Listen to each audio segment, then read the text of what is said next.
আমি বানেসা পরি করছি। তাহলে আমি একটু যাই আপনার বাড়ি ডাল হাতে চলে যাই।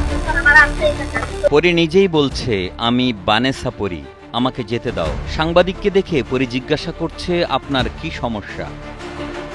জয়পুরহাট জেলার কালাই উপজেলার পুনট ইউনিয়নের নয়াপাড়া গ্রামে জাহেরা বিবি বা বানেছা পরি নামের এক নারী চিকিৎসার নামে প্রতারণা করছেন। তিনি দাবি করেন তার মাধ্যমে জিন রোগ নির্ণয় করে, চিকিৎসা দেয় এবং ভবিষ্যৎ বলে দেয়।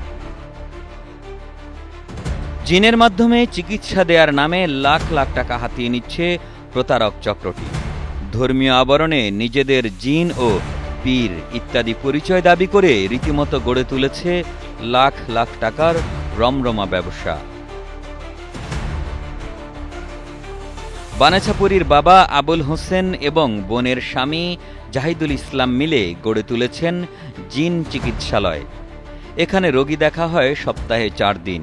সিরিয়ালের জন্য দিতে হয় 30 টাকা। এরপর শুরু হয় তেল পড়া, পানি পড়া, ঝাড়ফুঁক এবং আঙ্গুল দিয়ে ইনজেকশন দেওয়ার অপচিকিৎসা। আমাদের গ্রামে এটা অনেকদিন যাবত হচ্ছে।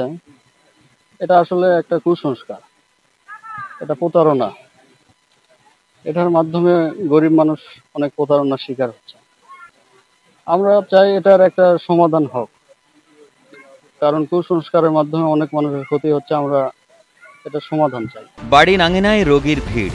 কেউ এসেছেন ক্যান্সার, কেউ টিউমার, কেউ আবার সন্তানহীনা অথবা মানসিক রোগের চিকিৎসা নিতে। এরপর শুরু হয় তথাকথিত জিন চিকিৎসা। বেশিরভাগ সময় বলা হয় রোগী শেষ পর্যায়ে নিয়ে এসেছেন, জিনের খপ্পরে পড়েছে। মাঝে মাঝে বলা হয় রোগী আর বাঁচবে না। এরপর আর্থিক লেনদেন শুরু হয়, দর কষাকষি। 5,000 থেকে শুরু করে লাখ টাকা পর্যন্ত চলে দেন দরবার।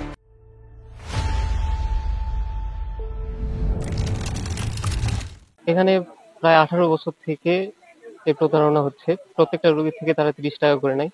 যে কেসগুলা মেডিকেলে সমাধানযোগ্য সেই কেসগুলা তারা পানি পড়া, তেল পড়া ইত্যাদির মাধ্যমে সমাধান করার চেষ্টা করে। আমার কাছে মনে হয় একটু পুরাই প্রতারণা এবং প্রশাসনের কাছে এর বিরুদ্ধে ব্যবস্থা নেওয়ার জন্য আমরা দাবি জানাচ্ছি। দাবি করা হয় চিকিৎসার মাধ্যমে জিন দিয়ে অপারেশন করা হয়, তবে অপারেশন করে কোনো রোগী ভালো হয়েছেন এমন প্রমাণ পাওয়া যায়নি। এলাকাবাসীর অভিযোগ, এই লোক সমাগমের ফলে বাড়ছে মাদকের বিস্তার।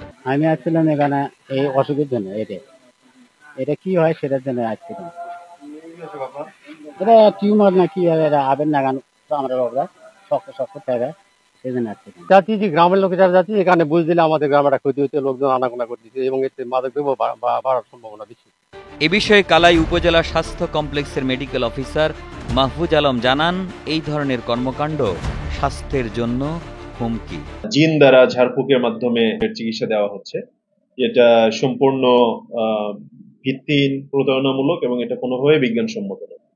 আমি ওইসব রোগীদেরকে বলবো রেজিস্টার্ড চিকিৎসকের মাধ্যমে চিকিৎসা নিতে এবং উপজেলা স্বাস্থ্য কমপ্লেক্সে এসে চিকিৎসা নেওয়ার জন্য তাদেরকে উৎসাহ দিচ্ছে এবং তাদেরকে আহ্বান করতেছে। এবং এইসব ঝাড়ফুঁক বা এই জিন দ্বারা চিকিৎসা নিয়ে প্রতারিত না হওয়ার জন্য তাদেরকে আহ্বান করতেছে। উপজেলা নির্বাহী অফিসার জানান, এসব প্রতারণামূলক কর্মকাণ্ড বন্ধে প্রশাসন ব্যবস্থা নেবে, তবে এলাকাবাসীকে সচেতন হওয়ার আহ্বান জানান তিনি। আর যিনি এই ধরনের কাজ করছেন তার ব্যাপারে আমরা হয়তোবা ব্যবস্থা নেব প্রশাসন থেকে, কারণ এইভাবে মানুষকে ভিন্ন একটি মিথ্যা জ্ঞানে নিয়ে আসা এটি এক ধরনের ঠকানো। তো আমরা এই প্রতারণার জন্য তার হয়তো একটি ব্যবস্থা নেওয়ার চেষ্টা করব। এলাকাবাসী জানান, এই ধরনের প্রতারণা বন্ধের জন্য প্রশাসনের দৃষ্টি আকর্ষণ করেছেন। বারবার প্রতিবাদ এবং প্রশাসনকে জানানো সত্ত্বেও প্রতারক চক্র তাদের কার্যক্রম চালিয়ে যাচ্ছে। জয়পুরহাট থেকে সৌদ আব্দুল্লাহের পাঠানো তথ্যচিত্রে ডেস্ক রিপোর্ট, কালের কণ্ঠ।